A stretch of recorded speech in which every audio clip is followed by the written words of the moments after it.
Fue en Éfeso, un día de noviembre de 1987, bajo una lluvia fina y obstinada que mojaba las piedras milenarias. Yo estaba ahí, frente a la casa, o lo que dicen que fue la casa donde María, la madre de Jesús, habría vivido sus últimos años. No, había viajado medio mundo para eso. Y sin embargo, algo no encajaba. Algo me inquietaba desde hacía meses, desde que un viejo archivero del Vaticano, en una conversación que no debió ocurrir, me deslizó una frase: Benítez, hay textos que nunca verá la luz. Y uno de ellos habla de ella, no dijo más. Pero esa tarde, bajo esa lluvia turca, comprendí que aquella conversación había sido apenas el comienzo. Mi nombre es J.J. Benítez. Llevo más de 50 años investigando lo que la historia oficial prefiere mantener en silencio. He recorrido archivos, museos, monasterios perdidos, he hablado con teólogos, arqueólogos, custodios de secretos, y lo que voy a contarte hoy no es teoría, es lo que viví, lo que encontré y lo que literalmente me cambió para siempre. Te advierto, si prefieres la versión oficial, apaga esto ahora. Pero si algo dentro de ti sospecha que hay mucho más, quédate, porque lo que descubrí sobre María no tiene vuelta atrás. Aquella tarde en Éfeso, mientras caminaba entre las ruinas de lo que pudo haber sido su hogar, no podía dejar de pensar en esa conversación. Había sido casi 2 años antes, en Roma. Yo había ido a consultar ciertos documentos sobre los primeros concilios, nada particularmente secreto, pero sí difícil de acceder. El archivero, llamémosle Giuseppe, aunque ese no era su verdadero nombre, era un hombre mayor, flaco, con una mirada que parecía atravesar el tiempo. Hablaba poco, pero cuando hablaba, cada palabra pesaba. Recuerdo que estábamos en una sala lateral pequeña, con olor a papel viejo y humedad. Él me había traído algunos legajos sobre Nicea, yo tomaba notas y de pronto, sin venir a cuento, me dijo: ¿sabe usted por qué nunca se habla de lo que María dijo? Me quedé mirándolo. ¿Perdón? María, la madre del Nazareno. ¿Por qué cree que apenas hay registros de sus palabras? ¿Por qué solo aparece en momentos puntuales, siempre callada, siempre en segundo plano? Yo no sabía qué responder. Él se inclinó un poco más, bajó la voz, porque había un texto, un manuscrito, y en él ella hablaba mucho. Y lo que decía no convenía, no me dio más detalles. Cuando intenté preguntar, cambió de tema. 2 semanas después, cuando regresé, me dijeron que Giuseppe había sido trasladado. Nunca más supe de él. Pero esas palabras se me clavaron como un anzuelo. Un texto perdido, palabras de María que la Iglesia no quiso que se conocieran, sonaba leyenda, pero yo llevo décadas investigando leyendas que resultaron ser realidades incómodas. Así que empecé a buscar discretamente, sin hacer ruido. Y lo primero que descubrí es que Giuseppe no estaba loco. Había rastros pequeños, fragmentados, desperdigados por archivos de Alejandría, Constantinopla, monasterios coptos en Egipto, referencias a un evangelio perdido, no escrito por María, sino sobre María, un testimonio, algo que alguien, quizá Juan, quizá otra persona cercana, había recogido de sus propias palabras.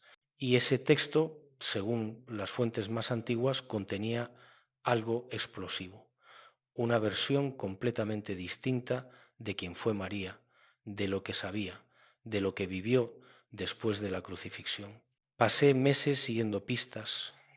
Viajé al Cairo, a monasterios en el desierto de Wadi Natrun, donde los monjes coptos guardan manuscritos que datan del siglo III y IV. Allí, en una biblioteca subterránea, iluminada apenas por velas, un anciano monje, debía tener 90 años, quizá más, me mostró un fragmento. Estaba en copto antiguo, casi ilegible, pero había una frase que pude descifrar con ayuda de un traductor, y ella dijo: no vine a callar, vine a recordar. Eso era todo, un fragmento, pero suficiente para confirmar que algo había existido. ¿De dónde viene esto?, le pregunté al monje. Él me miró con una mezcla de tristeza y resignación. De un códice que fue quemado en el siglo VI. Esto es lo único que sobrevivió. ¿Quemado por quién? Por quienes decidieron qué era ortodoxo y qué no.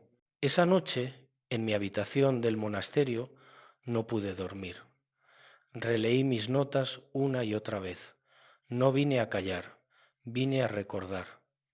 ¿Qué significaba eso? ¿Qué era lo que María tenía que recordar? ¿Y por qué alguien decidió que esas palabras debían desaparecer? Empecé a entender algo fundamental. La figura de María, tal como la conocemos hoy, es una construcción. No digo que sea falsa, digo que es incompleta, deliberadamente incompleta. Durante los primeros siglos del cristianismo hubo una lucha feroz por definir la doctrina. ¿Quién era Jesús? ¿Cómo se relacionaba con Dios? ¿Qué papel tenían los apóstoles? Y, claro, ¿qué papel tenía María? Algunos grupos, los gnósticos, por ejemplo, le daban un lugar central. Para ellos, María no era solo la madre, sino una iniciada, alguien que conocía las enseñanzas más profundas de Jesús. Pero esa versión perdió, fue declarada herética, y con ella desaparecieron los textos que la respaldaban. Lo que quedó fue una María silenciosa, obediente, sumisa, siempre en segundo plano. La que dice hágase en mí según tu palabra, ¿no? Y luego prácticamente desaparece de la narrativa.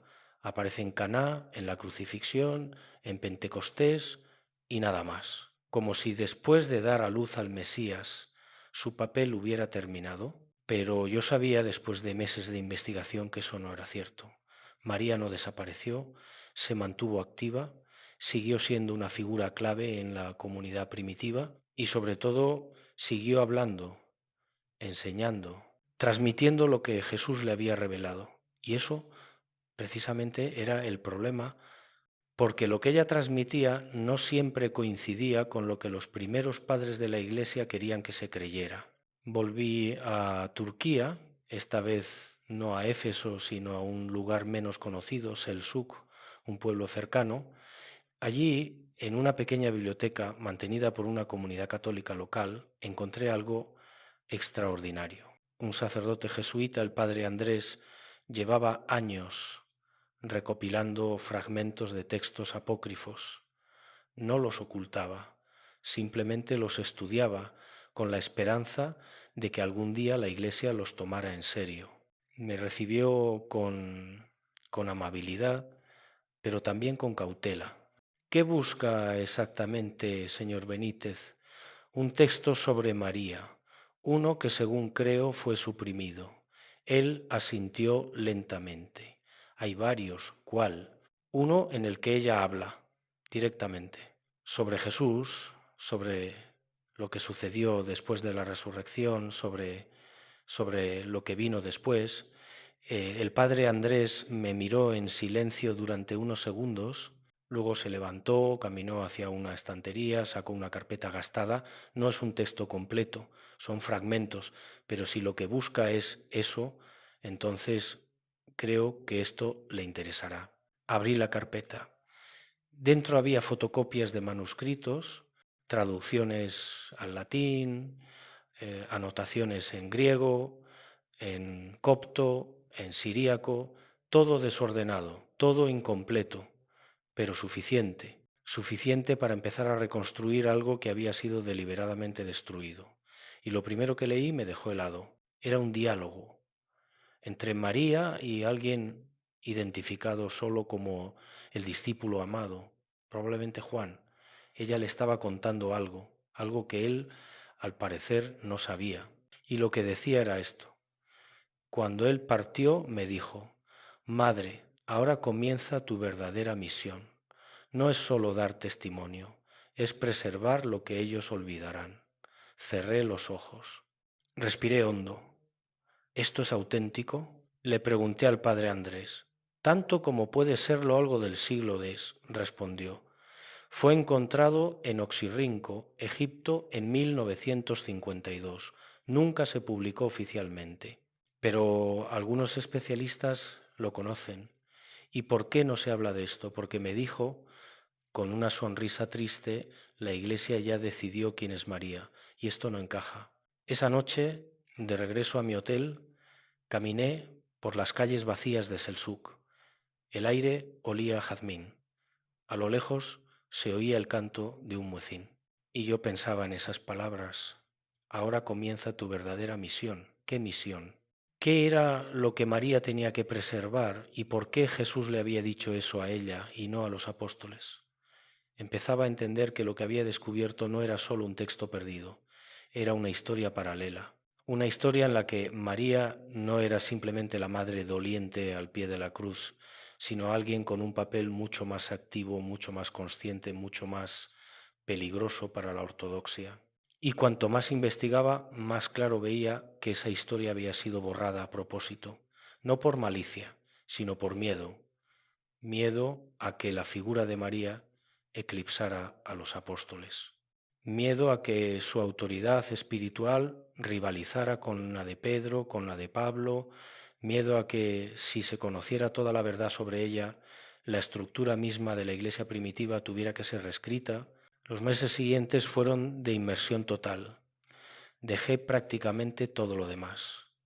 Viajé a bibliotecas, archivos, museos, hablé con teólogos, con historiadores, con arqueólogos y poco a poco empecé a reconstruir el rompecabezas. No era un texto único, era una tradición oral que en algún momento del siglo I fue puesta por escrito. Y esa tradición hablaba de María como alguien que no solo presenció la vida de Jesús, sino que fue su confidente más cercana incluso que los 12. Y eso, naturalmente, creaba un problema, porque si María sabía más que Pedro, si María había recibido enseñanzas que los demás no recibieron, ¿quién tenía realmente la autoridad?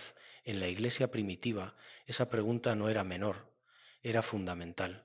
Y la respuesta oficial fue clara: los apóstoles. Ellos eran los testigos, ellos eran los transmisores. María, por importante que fuera, debía quedar en un segundo plano. Pero había una comunidad pequeña que no aceptó esa versión. Una comunidad que veneraba a María no solo como madre, sino como maestra, como iniciada. Y esa comunidad produjo textos, muchos. La mayoría fueron destruidos, algunos sobrevivieron, fragmentados, escondidos, olvidados.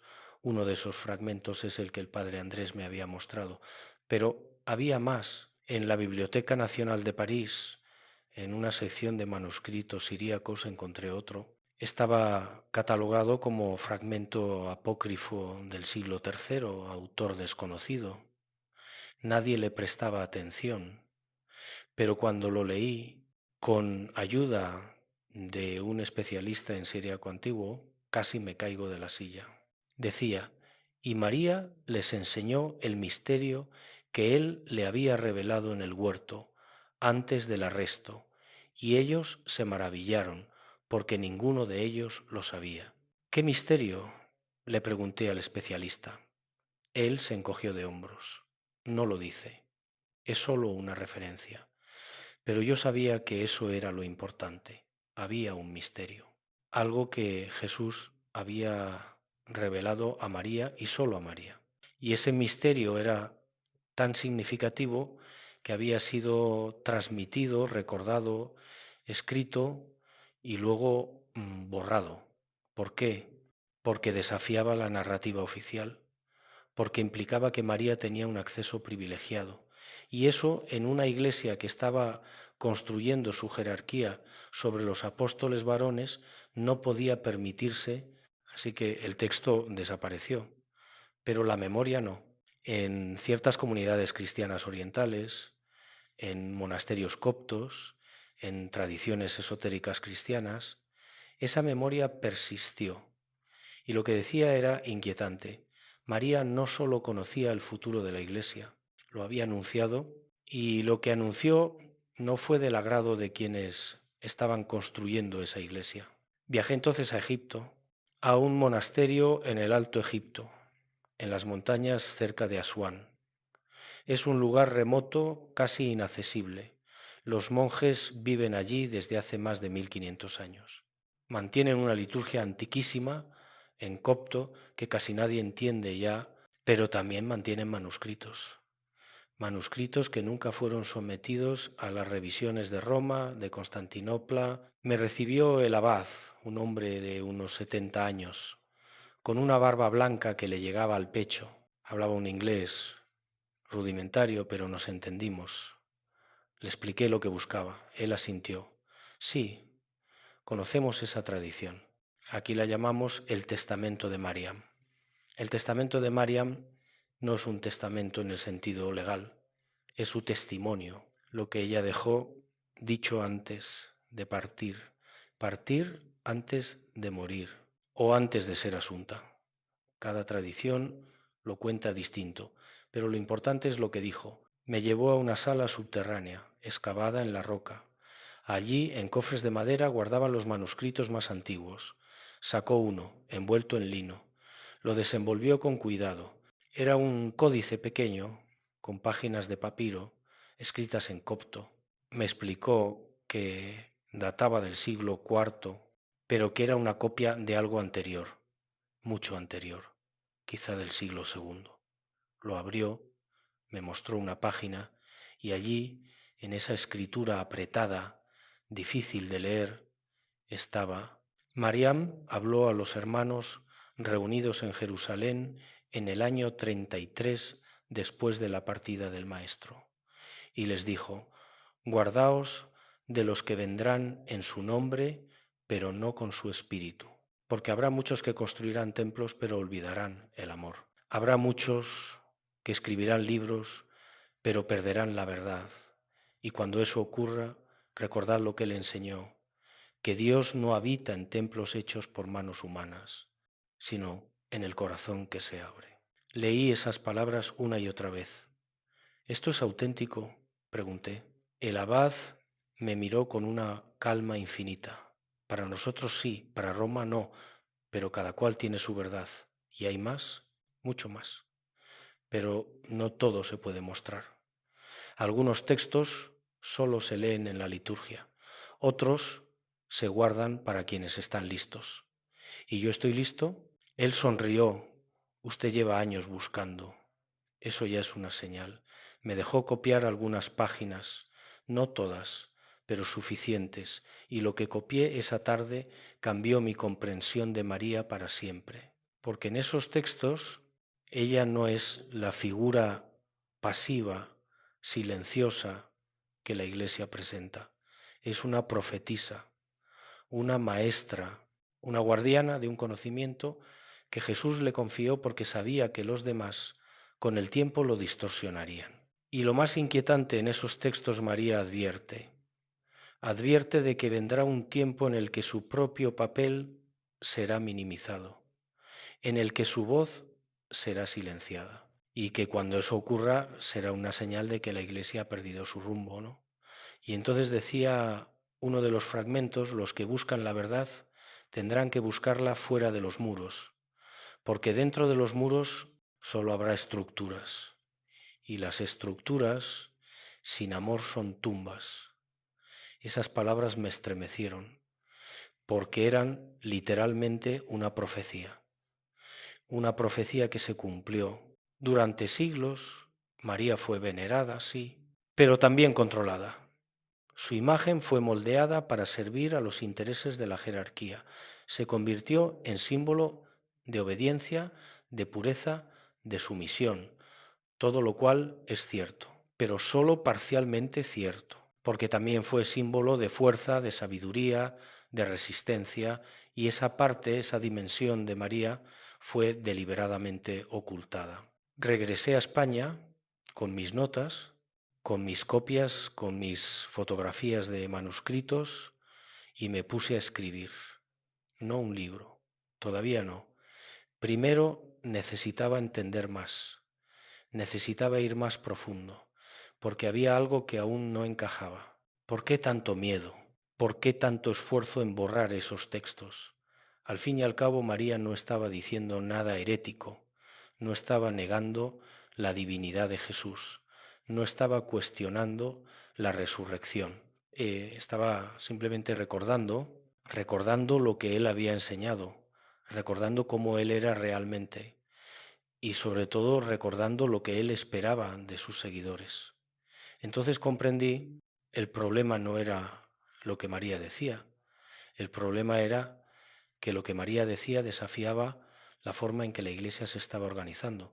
Jesús había hablado de una comunidad sin jerarquías, de un reino donde el último sería el primero, de un amor que no necesitaba templos ni sacerdotes. Pero la Iglesia, inevitablemente, estaba construyendo templos, estaba creando jerarquías, estaba institucionalizándose y María, con su testimonio, era un recordatorio incómodo de que eso no era lo que Jesús había querido. Por eso sus palabras debían desaparecer. No porque fueran falsas, sino porque eran demasiado verdaderas. Y la verdad, cuando cuestiona el poder, siempre es peligrosa. Pasé semanas revisando todo lo que había recopilado y empecé a ver un patrón. En cada uno de los fragmentos que había encontrado, María hace lo mismo. Recuerda lo que Jesús dijo, recuerda cómo vivía, recuerda sus prioridades. Y en cada caso, ese recuerdo contrasta con lo que la Iglesia estaba haciendo. Él no quería que lo adoraran como a un ídolo, dice en uno de los textos. Quería que lo imitaran. Él no quería que construyeran monumentos, quería que construyeran comunidad. Él no quería discípulos que repitieran palabras, quería discípulos que vivieran el amor. Y cada una de esas frases era implícitamente una crítica, no una crítica agresiva, sino una crítica desde el amor, desde la memoria, desde la fidelidad a lo que Jesús realmente había sido. Empecé a entender entonces por qué la figura de María ha sido siempre tan compleja para la Iglesia. Por un lado, no podían ignorarla, era la madre de Jesús, era una figura central en los evangelios, era venerada por millones, pero por otro lado, si le daban demasiado espacio, si permitían que su voz se escuchara realmente, corrían el riesgo de que esa voz cuestionara la estructura misma que habían construido. Así que la solución fue convertirla en icono, en símbolo, en algo bello, venerable, intocable, pero mudo. Y durante siglos funcionó. María se convirtió en la Virgen, la Madre, la Reina, pero dejó de ser la testigo, la maestra, la profetisa, y sus palabras poco a poco fueron olvidadas, o eso creyeron. Pero olvidar no es lo mismo que borrar, y la memoria, aunque se entierre, tiene una manera de resurgir. En 1999, casi 12 años después de aquel viaje a Éfeso, recibí una llamada. Era de un contacto en Israel, un arqueólogo con el que había trabajado en el pasado. Me dijo que habían encontrado algo en una excavación cerca de Nazaret, algo que podría interesarme. No quiso dar detalles por teléfono, solo me dijo, ven, tienes que ver esto. Tomé el primer vuelo disponible, llegué a Tel Aviv, conduje hasta Nazaret y de allí a un sitio arqueológico que no estaba abierto al público. Era una excavación pequeña, financiada por una universidad europea, lejos de los circuitos turísticos. Mi contacto, al que llamaré David, me recibió con una mezcla de entusiasmo y nerviosismo. Encontramos una cueva bajo una iglesia bizantina y dentro de la cueva había un osario, sí, del siglo I con una inscripción que decía: David me llevó al laboratorio de campo. Sobre una mesa, cubierto con un paño, estaba el osario. Lo destapó. Era de piedra caliza, sencillo, sin adornos, pero en uno de los lados había una inscripción en arameo. David me la tradujo: Mariam, madre del Maestro, que su voz no sea olvidada. Me quedé en silencio. ¿Creen que es ella? No lo sabemos. Hay muchas Meriams de esa época, pero la frase madre del maestro es inusual. Y lo otro, que su voz no sea olvidada, eso no es una frase típica en Osarios. ¿Qué hay dentro? Nada, está vacío. Pero encontramos algo más. Me llevó a otra mesa. Allí había fragmentos de cerámica y en uno de ellos, apenas visible, otra inscripción, esta vez en griego. Dice, sus palabras están guardadas. Los que buscan encontrarán. ¿Guardadas dónde? Eso es lo que no sabemos. Pero parece una especie de señal, como si alguien hubiera querido dejar un rastro. Pasé 3 días en ese sitio. Revisé cada pieza, cada fragmento. Hablé con los arqueólogos, con los epigrafistas, y todos coincidían. Había algo extraño en esa cueva. No era una tumba común, era más bien un lugar de memoria. Un lugar donde alguien en algún momento del siglo I o II había querido preservar algo. El cuerpo de María, improbable. La tradición dice que fue asunta al cielo o que murió en Éfeso o en Jerusalén, nunca en Nazaret, pero la inscripción estaba ahí y la frase que su voz no sea olvidada era demasiado específica para ser casual. Entonces recordé los fragmentos que había encontrado en Egipto. Sus palabras están guardadas. Los que buscan encontrarán. ¿Era posible que alguien, siglos atrás, hubiera escondido los textos de María y que hubiera dejado pistas para que algún día alguien los encontrara? Volví a España con más preguntas que respuestas, pero también con una certeza. Había una red de personas a lo largo de los siglos que habían tratado de preservar la memoria de María. No la imagen oficial, sino la memoria real, la voz real. Y esa red había dejado rastros, pequeños, casi invisibles, pero suficientes. Empecé a investigar esa red y descubrí que no era una organización, era más bien una corriente subterránea, un río invisible que fluía bajo la superficie de la historia oficial de la Iglesia. Había monjes coptos que copiaban en secreto los textos prohibidos. Había comunidades gnósticas que los memorizaban. Había eremitas que los guardaban en cuevas. Había incluso algunos dentro de la propia Iglesia que, aunque no podían hablar abiertamente, dejaban señales, referencias veladas en sermones, en cartas, en tratados.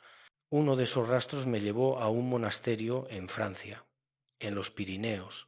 Es un lugar remoto, silencioso, donde viven apenas 10 monjes benedictinos. Fui allí en el invierno de 2001. La nieve cubría todo. El monasterio parecía fuera del tiempo. El abad, un hombre de unos 60 años, me recibió con cautela. Le expliqué lo que buscaba. Él escuchó en silencio, sin interrumpir. Cuando terminé, me miró y me dijo, ¿sabe usted por qué estamos aquí? ¿Por qué este monasterio ha sobrevivido 1000 años? No, porque sabemos callar y porque sabemos recordar. Las dos cosas juntas son el secreto. Recordar que lo que no se puede decir en voz alta, pero que tampoco se puede olvidar. Me llevó a la biblioteca del monasterio. Era pequeña, pero antigua. Las paredes estaban cubiertas de estantes con libros encuadernados en cuero. Me mostró uno. Esto es del siglo XII, un compendio de tradiciones marianas. La mayoría son conocidas, pero hay una sección al final que casi nadie lee. Se llama Los dichos ocultos. Abrió el libro.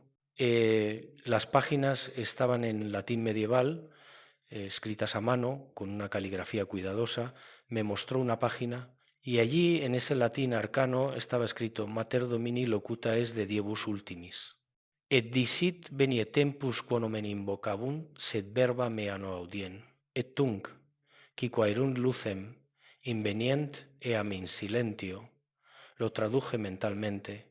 La Madre del Señor habló sobre los últimos días y dijo, vendrá un tiempo en que invocarán mi nombre, pero no escucharán mis palabras, y entonces los que buscan la luz la encontrarán en el silencio. ¿De dónde viene esto? Pregunté. No lo sabemos. Es una tradición que llegó aquí en el siglo XII, traída por monjes que huían de las cruzadas. Probablemente viene de Oriente, de Siria quizá, o de Egipto. ¿Y hay más? Hay. Pero no todo se puede mostrar. ¿Por qué? Porque hay cosas que si se dicen pueden destruir la fe de muchos. Y no es nuestra misión destruir, es preservar. Pero si no se dicen, se pierden. Por eso me respondió el abad con una sonrisa triste: estamos en una tensión constante entre el silencio y la verdad. Y cada generación tiene que decidir qué mostrar y qué callar. Me dejó copiar la página y me dio un consejo: Benítez, usted puede escribir lo que quiera, pero piensa en esto. ¿Para qué? ¿Para desafiar a la Iglesia? ¿Para probar que tiene razón? ¿O para ayudar a la gente a encontrar algo más profundo? No respondí. Pero esa pregunta me acompañó durante meses, porque tenía razón. Yo podía publicar todo lo que había encontrado.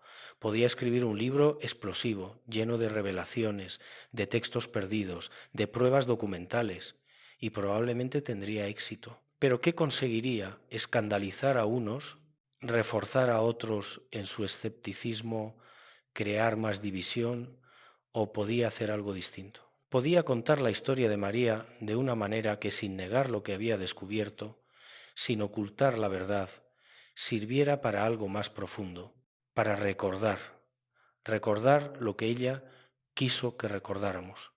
Y lo que ella quiso que recordáramos no era un dogma, no era una doctrina, era algo mucho más sencillo y mucho más difícil: que el amor de Dios no cabe en ninguna estructura, que la verdad de Jesús no puede ser monopolizada por nadie y que cada uno de nosotros, cada uno, tiene acceso directo a esa verdad, sin intermediarios, sin jerarquías, solo con el corazón abierto. Esa es, creo yo, la razón por la que las palabras de María fueron suprimidas, no porque fueran heréticas, sino porque eran demasiado liberadoras. Porque si María, la madre de Jesús, decía que no hacen falta templos, ¿para qué construir catedrales? Si decía que no hacen falta sacerdotes, ¿para qué una jerarquía eclesiástica? Si decía que cada uno puede encontrar a Dios en su propio corazón, ¿para qué instituciones? Y esa es una pregunta que ninguna institución, por santa que sea, puede permitirse. Porque las instituciones, todas, se construyen sobre la premisa de que son necesarias, y si no lo son, se derrumban. Por eso María debía callar, o mejor dicho, por eso la hicieron callar. Pero ella no se calló, siguió hablando en los textos que sobrevivieron, en las tradiciones que se transmitieron, en la memoria de quienes no aceptaron la versión oficial. Y hoy, 2000 años después, su voz sigue ahí, esperando a que alguien la escuche. La pregunta entonces no es si María habló, la pregunta es qué dijo y por qué lo que dijo era tan peligroso. Porque no se suprime algo inocuo, no se queman textos que no amenazan nada. Y lo que amenazaban las palabras de María era precisamente la narrativa del poder. Pero vayamos al fondo, vayamos a lo que realmente dijo, o al menos a lo que los fragmentos que he encontrado sugieren que dijo. Porque no tenemos el texto completo, probablemente nunca lo tendremos. Fue demasiado eficaz la campaña de supresión, pero los fragmentos que sobrevivieron son suficientes para reconstruir, al menos parcialmente, su mensaje. Y ese mensaje gira en torno a 3 ideas centrales. La primera, que Jesús no vino a fundar una religión, vino a despertar conciencias. La segunda, que el verdadero templo no es un edificio, sino el ser humano. Y la tercera, que el amor es la única ley. Todo lo demás, rituales, doctrinas, jerarquías, es secundario. Esas 3 ideas están presentes una y otra vez en los textos que he encontrado. En el fragmento de Éfeso, María dice: Él no quería que lo adoraran, quería que lo siguieran, y seguirlo no es repetir sus palabras, es vivir como Él vivió. En el fragmento de El Cairo dice: ¿creéis que Dios necesita vuestros templos? Dios habita donde hay amor, y donde no hay amor, ningún templo lo contendrá. Y en el fragmento del monasterio francés dice: os habéis preocupado por definir la verdad, Pero la verdad no se define, se vive. Cada una de esas frases por sí sola es inofensiva, incluso edificante, pero juntas componen un mensaje que desafía toda estructura religiosa. Porque si no hacen falta templos, ¿para qué una iglesia institucional? Si la verdad no se define, ¿para qué concilios y dogmas? Si seguir a Jesús es vivir como Él vivió, ¿para qué teologías complejas? Y aquí está el problema. Porque la iglesia primitiva, a partir del siglo II, se vio enfrentada a una necesidad urgente: organizarse. El movimiento de Jesús había empezado como algo espontáneo, carismático, sin estructura fija, pero con el tiempo, con la expansión, con las persecuciones, con las herejías, se hizo evidente que sin estructura el movimiento se fragmentaría. Así que empezaron a crear esa estructura: obispos, presbíteros, diáconos, liturgias, credos, y todo eso era, en cierto modo, necesario, pero también era inevitablemente una traición al espíritu original, al mensaje de Jesús, que no era un mensaje de organización, sino de transformación, no era un mensaje de poder, sino de servicio, no era un mensaje de exclusión, sino de inclusión radical, y María lo sabía. Ella lo había visto cómo Jesús trataba a los pobres, a los pecadores, a los marginados, había visto cómo desafiaba a los fariseos, a los saduceos, a todos los que usaban la religión para controlar, y sabía que lo mismo podía pasar con el movimiento cristiano, que podía convertirse con el tiempo en una nueva versión del fariseísmo, una nueva religión de reglas, de exclusión, de poder. Por eso, según los fragmentos, ella insistió tanto en recordar, en volver siempre al origen, a lo que Jesús realmente quiso. Y lo que Jesús quiso, en esencia, era simple: que la humanidad despertara su verdadera naturaleza, que cada persona descubriera que lleva a Dios dentro, que el reino de Dios no es un lugar al que se va después de morir, es un estado de conciencia al que se accede aquí y ahora, cuando se ama sin condiciones, cuando se sirve sin esperar nada a cambio, cuando se perdona lo imperdonable. Eso es lo que María, según creo, trató de preservar, no como doctrina, sino como experiencia, como vivencia.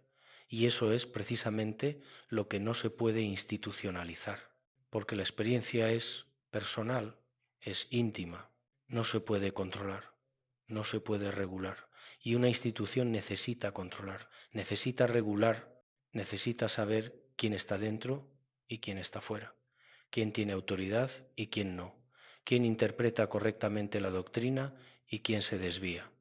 Y María, con su mensaje, hacía imposible todo eso. Porque si cada uno tiene acceso directo a Dios, entonces nadie puede reclamar el monopolio de la verdad. Y eso, para una institución, es inaceptable. No por maldad, sino por autopreservación. Porque una institución que no controla la verdad no puede sobrevivir. Así que la verdad tiene que ser codificada, definida. Y cualquiera que se salga de esa definición tiene que ser marginado o silenciado. Eso fue lo que pasó con María. No físicamente, no la silenciaron matándola, la silenciaron borrando sus palabras, borrando su testimonio y sustituyéndolo con una imagen bella, venerable, pero muda. Y durante siglos esa imagen funcionó. La gente veneraba a María, rezaba a María, le pedía intercesión, pero no la escuchaba, no escuchaba lo que ella realmente había dicho.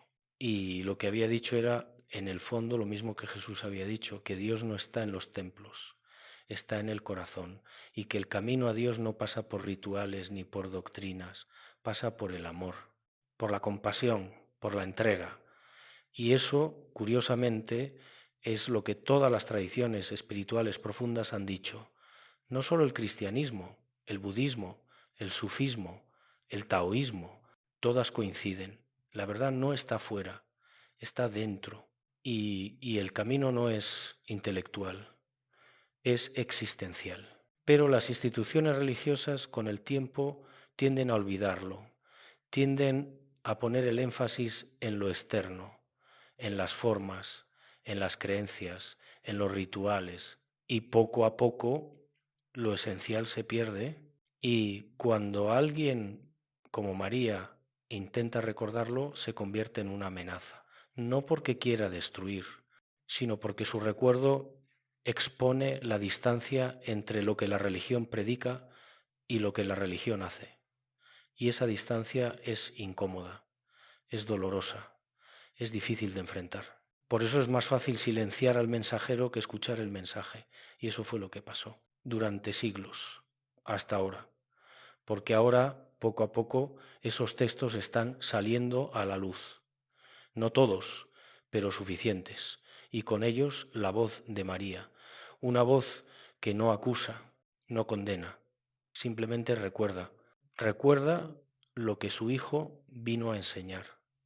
Y lo que vino a enseñar no era una religión, era una manera de vivir, una manera de ser, una manera de amar. Y eso, creo yo, es lo que más necesitamos hoy. No más doctrinas, no más dogmas, no más divisiones, sino una vuelta al origen, a lo esencial, a lo simple, al amor. Y si hay alguien que puede guiarnos en esa vuelta, es María. No la María de las estatuas, no la María de los dogmas, sino la María real, la María humana, la María que lloró, que dudó, que tuvo miedo, pero que también tuvo una fe inquebrantable, una fe que no se basaba en certezas intelectuales, sino en una experiencia profunda, en un encuentro, en una presencia. Y esa presencia, según ella misma dijo, no se fue con Jesús, siguió ahí, sigue ahí, para quien sepa mirar, para quien sepa escuchar, para quien sepa abrirse. Pero volvamos a los hechos, a lo concreto, porque una cosa es hablar de mensajes espirituales y otra muy distinta es demostrar que esos textos existieron y que fueron suprimidos.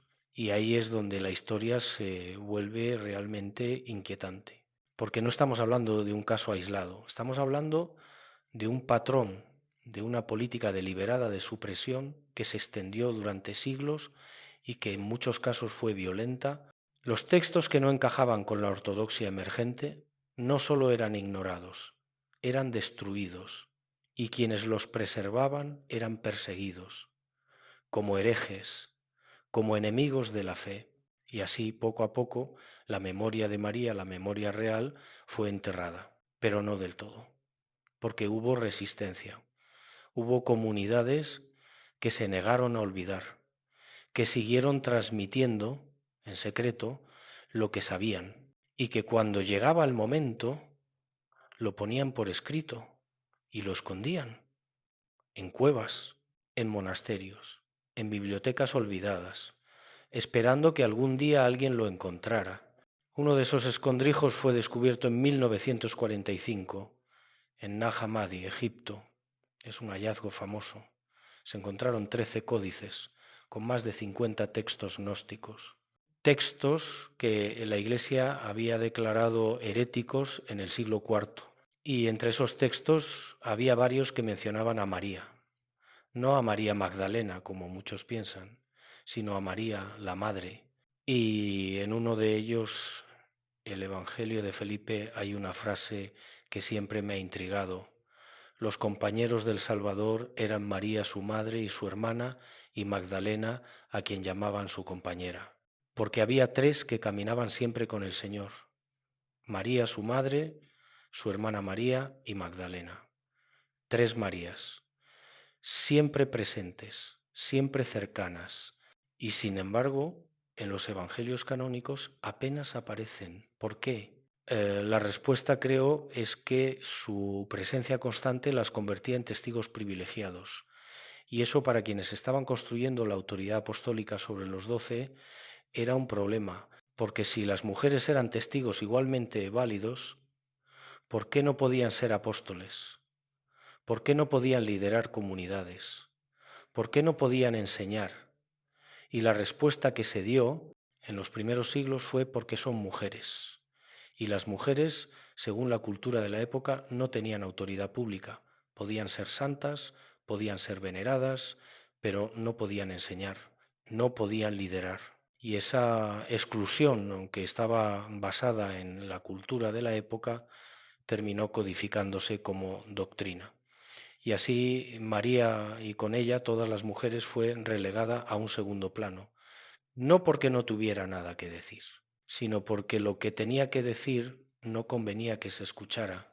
Pero en Nag Hammadi, en esos textos gnósticos, la historia es distinta. Allí María habla, enseña, discierne, y los discípulos la escuchan. A veces con resistencia, sí. Pedro, en particular, aparece varias veces cuestionándola, pero ella no se calla, responde, argumenta, defiende su autoridad, no como algo personal, sino como algo que le fue dado por Jesús.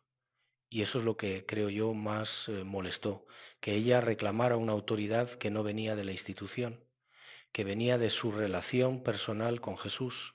Y esa autoridad no se podía controlar, no se podía regular. Por eso había que negarla.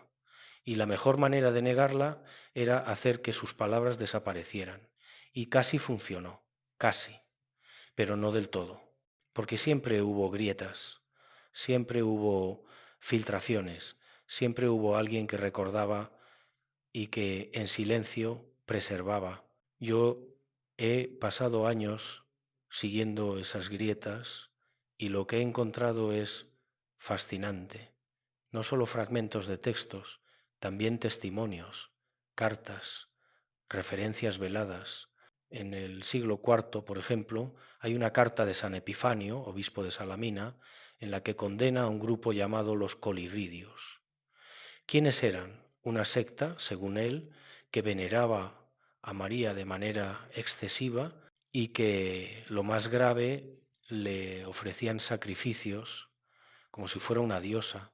Epifanio estaba horrorizado y lo que más le horrorizaba no era tanto la veneración, sino el hecho de que eran mujeres las que lideraban esos ritos, mujeres que reclamaban tener una tradición directa, una tradición que según ellas venía de María misma y que les daba autoridad para enseñar, para celebrar, para liderar. Epifanio lo rechazó de plano, lo declaró herejía y probablemente esa comunidad desapareció. Pero el hecho de que existiera es significativo, porque demuestra que había una memoria viva, una memoria de María como maestra, como líder espiritual, y que esa memoria, aunque fue combatida, persistió durante siglos. Otro rastro lo encontré en el siglo XII, en los cátaros del sur de Francia. Los cátaros eran una comunidad cristiana disidente.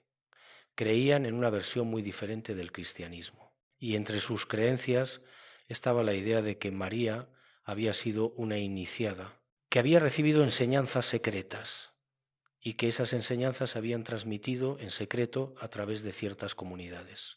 ¿Tenían razón? No lo sé. Probablemente mezclaban tradiciones auténticas con especulaciones, pero lo interesante es que una vez más aparece la idea de que María sabía más de lo que los evangelios canónicos cuentan y que ese conocimiento fue deliberadamente ocultado.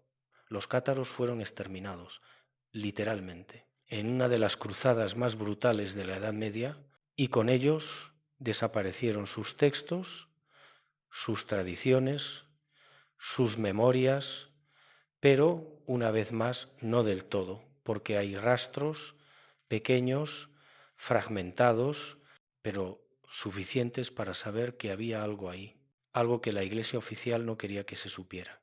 Y lo mismo ocurrió en Oriente, en las iglesias ortodoxas, en las iglesias coptas, en las iglesias armenias. Todas ellas tienen tradiciones marianas muy ricas, mucho más ricas que en Occidente, y en esas tradiciones María tiene un papel mucho más activo, no solo como intercesora, sino como maestra, como guardiana de la tradición y en algunos casos como profetisa.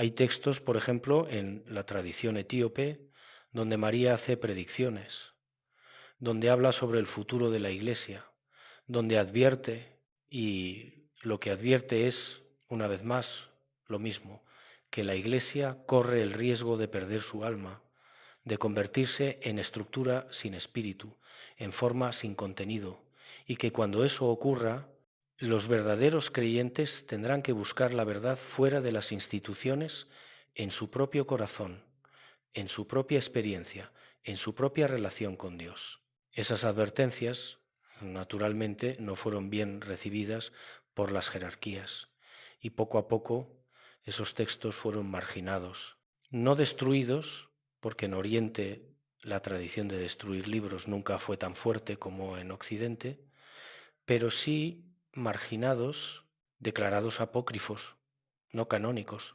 dudosos. Y así, poco a poco, fueron cayendo en el olvido hasta que alguien como yo empieza a buscar y empieza a encontrar y empieza a reconstruir. Y lo que se reconstruye es una imagen de María muy distinta de la oficial, no contradictoria, sino más completa, más humana, más real. Una María que no solo dijo hágase en mí según tu palabra y luego desapareció, sino que siguió activa, siguió enseñando, siguió recordando, y cuyas palabras, aunque fueron suprimidas, nunca desaparecieron del todo, porque la verdad tiene una manera de resistir, de filtrarse, de encontrar caminos, incluso cuando todas las puertas están cerradas.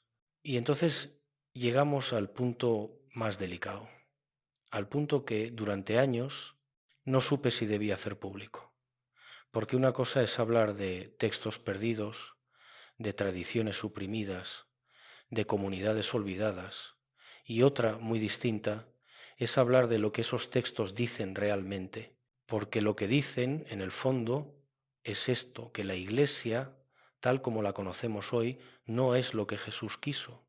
No digo que sea mala, no digo que no haya hecho cosas buenas, ha hecho muchas, muchísimas, pero no es lo que Jesús quiso, y María lo sabía. Y trató de advertirlo y por eso la silenciaron, no porque fuera peligrosa para la fe, sino porque era peligrosa para la institución. Y esa diferencia es fundamental, porque la fe y la institución no son lo mismo. La fe es personal, íntima, transformadora. La institución es colectiva, estructurada, conservadora. Y cuando la institución se vuelve más importante que la fe, entonces algo se ha perdido. Y eso es lo que María, según creo, vio venir y trató de evitar. Sin éxito, pero ¿cómo sabemos que eso es lo que ella vio? ¿Cómo sabemos que sus palabras fueron realmente suprimidas por esa razón? Porque hay evidencia documental, no mucha, pero suficiente. En el concilio de Éfeso, en el año 431, se debatió intensamente sobre el papel de María y el resultado fue la declaración de que María es Theotokos, Madre de Dios. Fue un triunfo para los que querían elevar su figura, pero fue también una trampa porque al declararla Madre de Dios se la ponía en un pedestal tan alto que se volvía inaccesible. Se volvía más símbolo que persona, más icono que testigo. Y eso precisamente era lo que convenía. Porque un símbolo no habla, un icono no cuestiona. Está ahí venerable, intocable, pero mudo. Y así, paradójicamente, elevar a María fue una manera de silenciarla, de quitarle su voz, de convertirla en objeto de veneración en lugar de sujeto de enseñanza.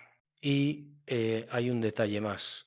En ese mismo concilio se condenaron varios textos que según los padres conciliares contenían doctrinas erróneas sobre la Virgen. ¿Qué doctrinas? No se especifica, pero sabemos que entre los textos condenados había algunos que presentaban a María como maestra, como alguien que había transmitido enseñanzas, y eso evidentemente no encajaba con la imagen que se quería construir. Así que esos textos fueron declarados apócrifos y con el tiempo desaparecieron, o casi, porque algunos fragmentos sobrevivieron y son esos fragmentos los que yo he estado siguiendo durante años. Y lo que esos fragmentos dicen es, claro, María no fue solo la madre pasiva, fue una discípula activa, fue una testigo privilegiada y fue sobre todo una guardiana de la memoria de quién era realmente Jesús y de qué quiso realmente enseñar. Y lo que quiso enseñar, insisto, no era una religión, era una manera de vivir, una manera de relacionarse con Dios, una manera de relacionarse con los demás. Y esa manera era radicalmente simple y radicalmente difícil. Simple porque se resume en una palabra, amor. Difícil porque amar de verdad implica renunciar al ego, renunciar al poder, renunciar al control. Y eso es algo que las instituciones todas encuentran muy difícil de hacer, porque las instituciones se construyen sobre el poder, sobre el control. Y cuando alguien, como María, recuerda que el mensaje original era renunciar a eso, entonces se convierte en una amenaza. No intencionalmente, sino estructuralmente. Su sola presencia, su sola memoria, cuestiona la legitimidad de la estructura y por eso debe ser neutralizada, no físicamente, sino simbólicamente, convirtiéndola en algo tan santo, tan elevado, tan distante, que ya no pueda hablar al corazón de la gente, que ya no pueda recordarles lo que Jesús realmente enseñó. Pero la memoria es terca y la verdad, aunque se entierre, tiene una manera de resurgir y hoy, 2000 años después, esa memoria está resurgiendo, no solo en los textos que se están encontrando, sino en el corazón de millones de personas que sienten que algo no encaja, que la religión oficial, por importante que sea, no satisface su sed espiritual, que necesitan algo más profundo, algo más auténtico, algo más cercano a lo que Jesús realmente fue. Y es ahí donde María puede ayudar, no como objeto de devoción, sino como guía, como compañera de camino, como alguien que, habiendo estado más cerca de Jesús que nadie, puede ayudarnos a entender lo que Él realmente quiso, no a través de doctrinas, sino a través de su ejemplo, de su vida, de sus palabras, de sus silencios, porque María también guardó silencios, y esos silencios son tan importantes como sus palabras. Hay momentos en los evangelios en los que ella no dice nada, solo observa, solo guarda. María guardaba todas estas cosas en su corazón, dice Lucas. Y esa frase, que parece inocua, es en realidad profundísima, porque guardar en el corazón no es olvidar, es meditar, es rumiar, es dejar que la verdad madure. Y María hizo eso durante años, durante décadas quizá. Observó a Jesús, escuchó sus enseñanzas, vio sus milagros, presenció su muerte, presenció su resurrección y todo eso lo guardó, lo meditó, lo entendió y luego, cuando llegó el momento, lo transmitió a quien estaba listo para escuchar. Y lo que transmitió, según creo, no fue una doctrina, fue una experiencia. La experiencia de haber conocido a Jesús, de haber vivido con Él, de haber sido transformada por Él. Y esa experiencia no se puede codificar, no se puede reducir a fórmulas. Solo se puede transmitir de corazón a corazón, de persona a persona. Y eso es precisamente lo que las instituciones no pueden hacer.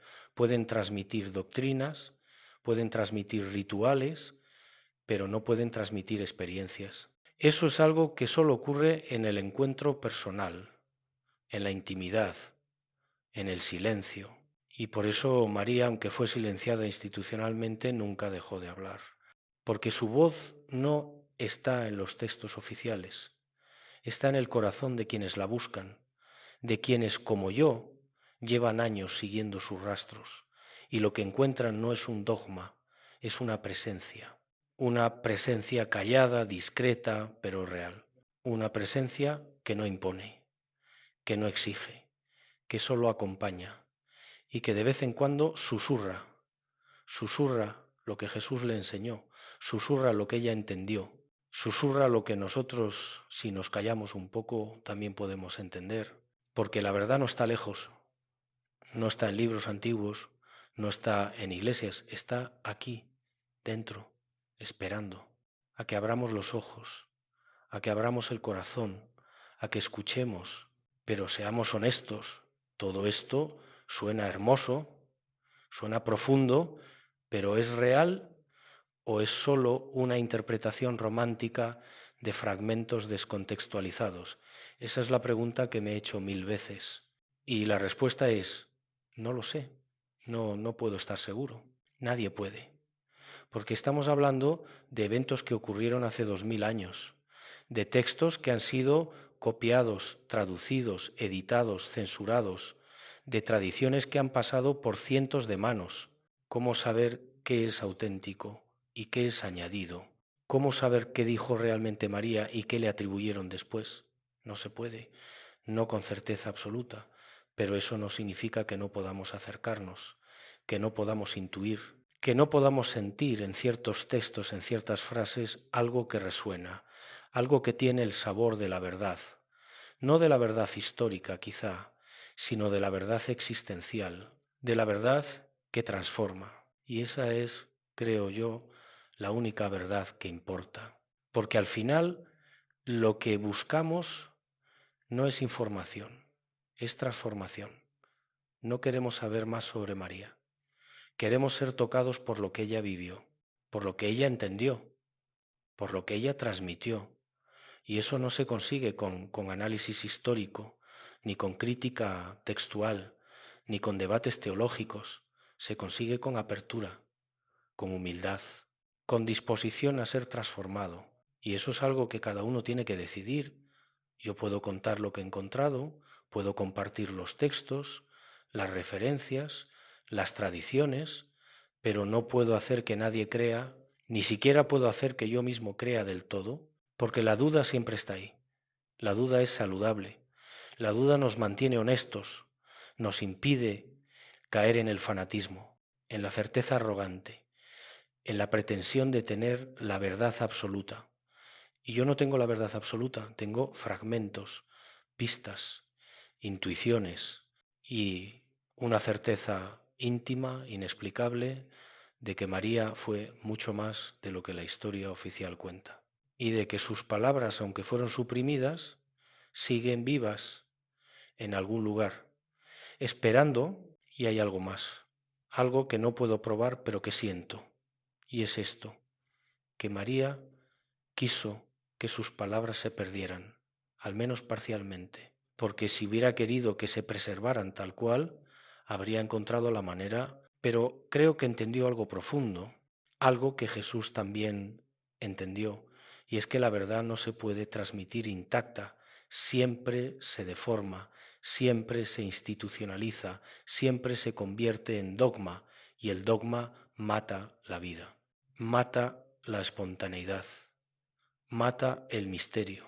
Por eso, quizá María prefirió que sus palabras se perdieran, o mejor dicho, que se guardaran de una manera distinta, no en textos escritos, sino en el corazón de quienes la amaban, de quienes la escuchaban, de quienes entendían lo que ella trataba de transmitir. Y esa transmisión de corazón a corazón es más frágil que la transmisión escrita, pero es más auténtica, porque no se puede falsificar, no se puede manipular, o se vive o no es nada.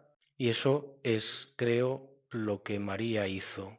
Transmitió una experiencia, no una doctrina. Y esa experiencia fue la de haber conocido a Jesús, no como Mesías, no como Dios encarnado, sino como hijo, como ser humano, como alguien que amaba, que reía, que lloraba, que dudaba, que sufría, y que a pesar de todo, o quizá precisamente por todo eso, fue capaz de encarnar algo divino, algo que estaba en él, sí, pero que también está en todos nosotros, porque lo divino no es algo externo, no es algo que se añade desde fuera, es algo que se despierta desde dentro. Y Jesús, según creo, despertó a eso y trató de despertar a otros. Y María fue la primera en despertarse, porque lo vio crecer, lo vio transformarse, lo vio realizar su misión y entendió antes que nadie que lo que él estaba haciendo no era fundar una religión, era abrir un camino que cada uno tiene que recorrer por sí mismo, sin intermediarios, sin guías externos, solo con el corazón abierto y la disposición a ser transformado. Y ese camino es solitario, es difícil, es a veces doloroso, porque implica renunciar a las certezas, a las seguridades, a las estructuras que nos sostienen. Implica adentrarse en lo desconocido, en el misterio, en el silencio. Y no todo el mundo está dispuesto a eso. La mayoría prefiere la religión, prefiere los rituales, prefiere las doctrinas, porque dan seguridad, dan pertenencia, dan identidad. Y todo eso está bien, no digo que esté mal, pero no es el camino que Jesús enseñó, al menos no el camino que María recordaba. El camino que ella recordaba era más radical, más desnudo, más directo. Era el camino del amor incondicional, de la entrega total, de la renuncia al ego, y ese camino no se puede institucionalizar, no se puede codificar, solo se puede vivir. Y María lo vivió y trató de que otros lo vivieran, y algunos lo vivieron y transmitieron esa vivencia. Y así, de corazón a corazón, de generación a generación, esa memoria se mantuvo viva, aunque fuera en pequeños grupos, aunque fuera en silencio, aunque fuera en secreto. Y hoy esa memoria está resurgiendo, no porque se hayan encontrado todos los textos, no porque se haya demostrado todo históricamente, sino porque hay una necesidad profunda en millones de personas de encontrar algo más auténtico, algo más real, algo que no sea solo doctrina, sino experiencia. Y María, con su figura, con su memoria, con sus palabras fragmentadas, puede ayudar en eso, no como autoridad, no como dogma, sino como compañera, como alguien que también buscó, que también dudó, que también sufrió y que encontró no todas las respuestas, pero sí algo esencial, algo que la sostuvo, algo que le dio sentido a su vida. Y ese algo es lo que ella trató de transmitir y lo que nosotros, si estamos dispuestos, podemos recibir no como información, sino como transformación, no como doctrina, sino como vida. Y entonces llegamos al final, o mejor dicho, al comienzo. Porque lo que he contado aquí no es una conclusión, es una invitación a buscar, a cuestionar, a ir más allá de las versiones oficiales, a adentrarse en el misterio, porque María es un misterio, Jesús es un misterio, y lo divino, por definición, es un misterio, no algo que se resuelve, sino algo que se vive, algo que se experimenta, algo que se deja ser. Y eso es lo que creo María nos está diciendo hoy.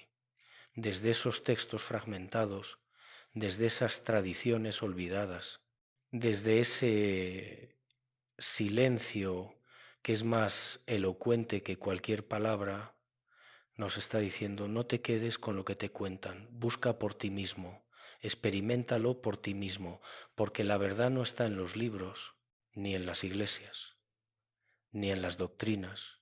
La verdad está en ti, en tu corazón, en tu experiencia, y nadie puede dártela.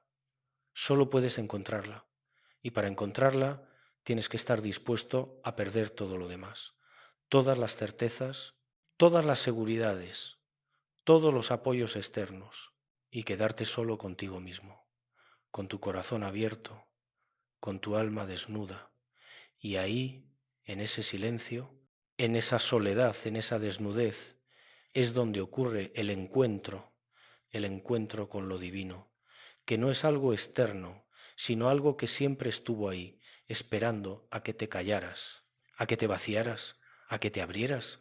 Y eso es lo que María hizo. Se vació, se abrió y permitió que lo divino entrara. Y eso no fue un evento único, no fue solo en la Anunciación, fue un proceso de toda la vida, de vaciarse cada día, de abrirse cada día, de permitir cada día que lo divino fluyera a través de ella.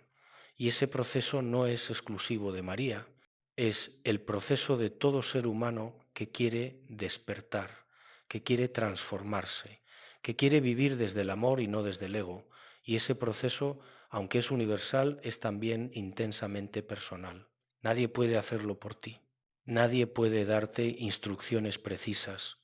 Solo puedes adentrarte en él, con miedo, con dudas, con incertidumbre, pero también con esperanza, con fe, con confianza. Y poco a poco, si perseveras, algo empieza a cambiar. No afuera, sino adentro. Y ese cambio interno es lo único que importa. Porque cuando cambias por dentro, todo lo demás cambia.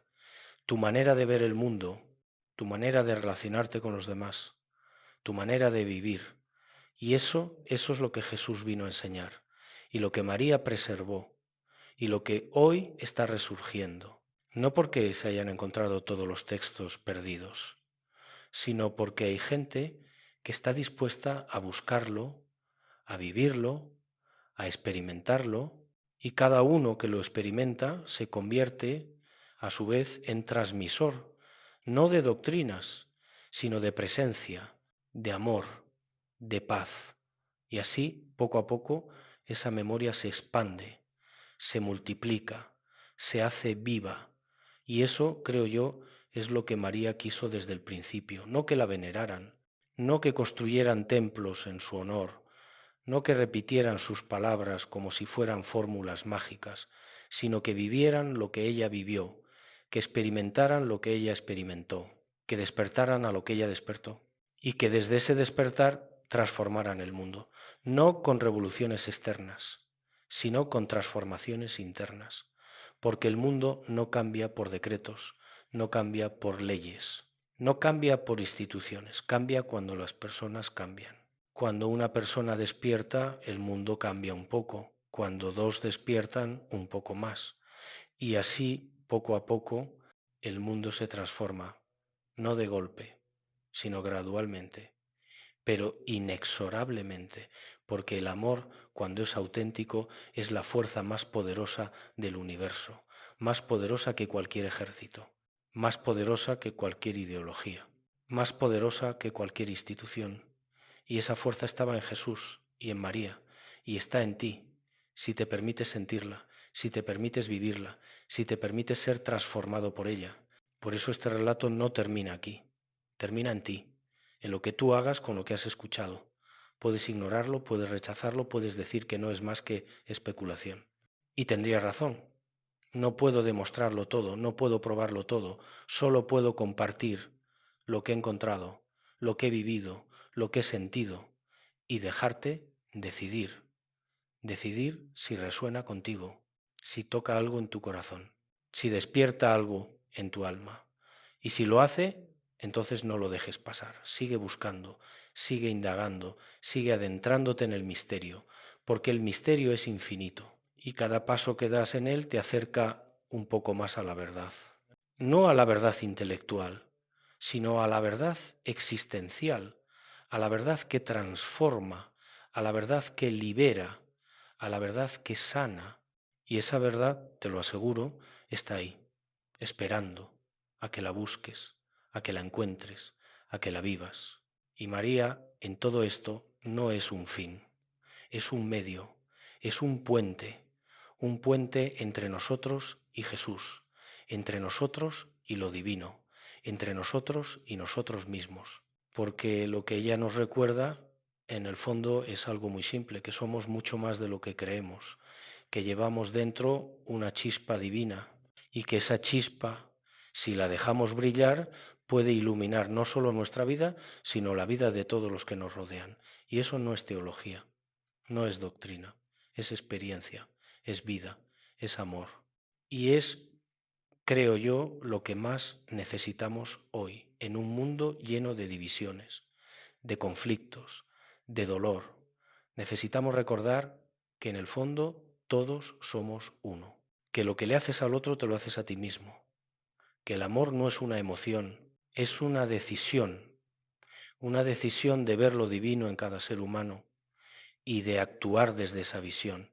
Y eso es lo que Jesús enseñó y lo que María preservó y lo que hoy está esperando a que tú lo descubras, no como algo externo, sino como algo que siempre estuvo dentro de ti, esperando a que te callaras, a que te abrieras, a que escucharas. Así que te dejo con esto, con esta invitación, con este desafío. No creas nada de lo que he dicho, no lo aceptes ciegamente, pero tampoco lo rechaces sin más.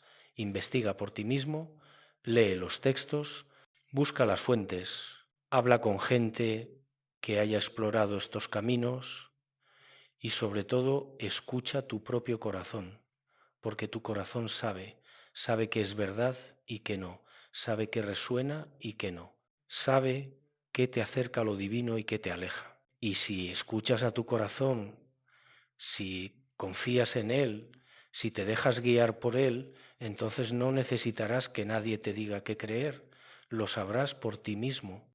Y ese saber no será intelectual, será visceral, será profundo, será transformador y será tuyo. Y nadie podrá quitártelo, ni siquiera la Iglesia, ni siquiera la historia, ni siquiera las instituciones más poderosas. Porque la verdad, cuando se vive, es indestructible. Y María, con su vida, con sus palabras, con su memoria, nos recuerda eso, que la verdad no se puede suprimir. No para siempre, porque la verdad es más fuerte que el poder, más fuerte que el miedo, más fuerte que el silencio.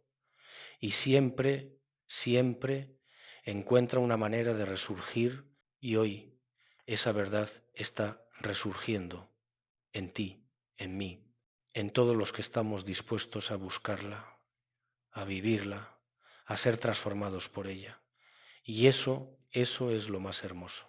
Que después de 2000 años el mensaje de Jesús preservado por María, transmitido en silencio por generaciones y generaciones, está vivo, más vivo que nunca, y está esperando a que tú lo descubras, a que tú lo vivas, a que tú a tu vez lo transmitas, no con palabras, sino con tu vida, con tu amor, con tu presencia. Y así, poco a poco, el mundo se transforma y el reino de Dios del que Jesús hablaba se hace real, no en un futuro lejano, sino aquí, ahora, en este momento, si tú decides vivirlo. Espero que este relato te haya tocado, que te haya hecho pensar, que te haya hecho sentir, que te haya inquietado, porque la inquietud a veces es el primer paso hacia la transformación. Y si quieres seguir explorando estos temas, si quieres adentrarte más en este misterio, sigue buscando. Hay mucho más por descubrir, mucho más por vivir. Y yo, desde mi lugar, seguiré investigando, seguiré buscando, seguiré compartiendo, porque creo que esta historia, la historia de María, la historia de Jesús, la historia de lo divino en nosotros, es la historia más importante que podemos contar. Y es una historia que nunca termina, porque es tu historia, es mi historia, es nuestra historia. La historia de la humanidad despertando a su verdadera naturaleza. Y ese despertar, aunque lento, aunque doloroso, aunque a veces parezca imposible, está ocurriendo aquí, ahora, en este preciso instante. Si tú decides ser parte de él,